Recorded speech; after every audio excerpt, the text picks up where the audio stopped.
As the drenching continues, the deluge is becoming even more dangerous across the Hawkesbury-Nepean Valley.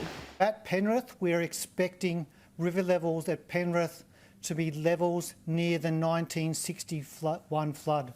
Just to give you some context around, that is bigger than the February 2020 flood. It is bigger than the 1988 flood. It is bigger than the 1990 flood, and it's bigger than the 1964 flood.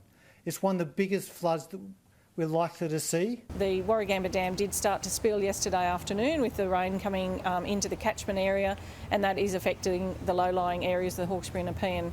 Tony, whose family have farmed along the Hawkesbury for decades, saw the river rising and evacuated his farm Saturday night. Farmers just evacuate themselves. My brother, Paul, stayed there with a crew, and they'd be driving around 3 hours today to get back around to Pitt Town where he lives.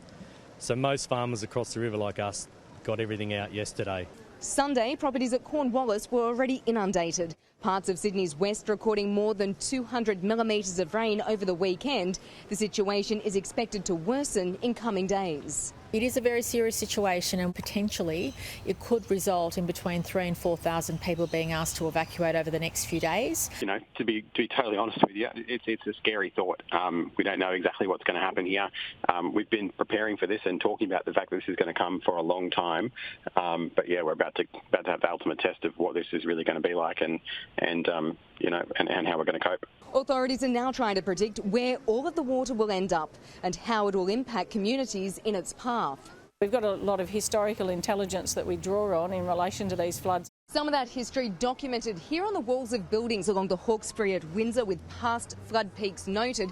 There's even a plaque on the wall of the pub up the hill of where the river reached back in 1867. Locals have been watching a steady stream of debris slam into the new Windsor Bridge, which closed early Sunday due to rapidly rising river levels. The fear here, what happens when those Sunday peaks at Penrith make their way downstream to growing communities like Richmond and Windsor. Shelley Lee, Sky News, Windsor.